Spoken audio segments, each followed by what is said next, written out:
നമുക്ക് ഗുണങ്ങൾ ഉള്ളതാണ്. ആ നമുക്ക് ഗുണങ്ങൾ ഉണ്ടാവണമെങ്കിൽ മറ്റു പലർക്കും ഗുണങ്ങൾ ഉണ്ടാവണം. എല്ലാവർക്കും ഗുണങ്ങൾ ഉണ്ടായാലാണ് നമുക്കത് അനുഭവിക്കാൻ പറ്റുക. ഈ സാധാരണ നമ്മൾ പറയാറുണ്ട്, ഈ ദശകൂപസമാവാപി ദശവാപി സമോഹൃത ദശഹൃത സമപുത്ര ദശപുത്ര സമോദ്രുമ എന്ന് പറയാറുണ്ട്. അപ്പോൾ ഈ കിണറിൻ്റെ പ്രാധാന്യം നമുക്കറിയാം. സാധാരണ പഴയകാലത്ത് കിണറൊന്നും ഉണ്ടായിരുന്നില്ല. പിന്നെ ഈ അരുവികളിൽ നിന്ന്, പുഴകളിൽ നിന്ന് വെള്ളമെടുത്ത് അനുഭവിക്കുകയാണ് പതിവ്. അങ്ങനെ ഉള്ള സന്ദർഭത്തിലാണ് ഈ കിണർ കുഴിക്കാൻ തുടങ്ങിയത്. ആ കിണർ കുഴിച്ചാലുള്ള ഗുണം പലർക്കും മനസ്സിലായി. പിന്നെ തുല്യാണ്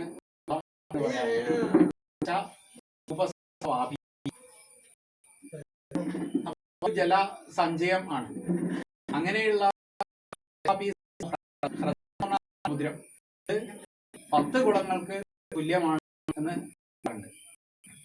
അങ്ങനെയുള്ള ദശഹൃത സമപുത്ര 10 സമുദ്രങ്ങൾക്ക് തുല്യനായിട്ടുള്ള പുത്രൻ എന്ന് പറയുമ്പോൾ നമ്മൾ വിചാരിക്കും അത് അതിശയോക്തി അല്ലേ? കാരണം ഒരു സമുദ്രത്തിനുള്ള കഴിവ് ഒരു മകനുണ്ടോ എന്ന് ചോദിച്ചാൽ, ഒരു സംബന്ധിച്ച് ഏറ്റവും ആവശ്യകരമായിട്ടുള്ള കാര്യങ്ങൾ ചെയ്തു തരാൻ പറ്റുക സംബന്ധിച്ച മകനാണ്.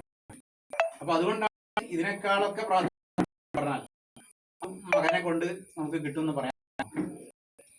അങ്ങനെയുള്ള 10 പുത്രന്മാർ തുല്യമാണ് എന്നാണ് പറയുന്നത്. അങ്ങനെയുള്ള 27 നക്ഷത്രങ്ങളാണ് നക്ഷത്രമായിട്ട് ബന്ധപ്പെട്ട വീടുകളാണ് നമ്മളിവിടെ നാട്ടിട്ടുള്ളത്. ഇതിന് ഒരു ഉദാഹരണമായിട്ട് ഒരു കഥ പറഞ്ഞു കേട്ടിട്ടുണ്ട്. അത് ഈ ഒരു ആള്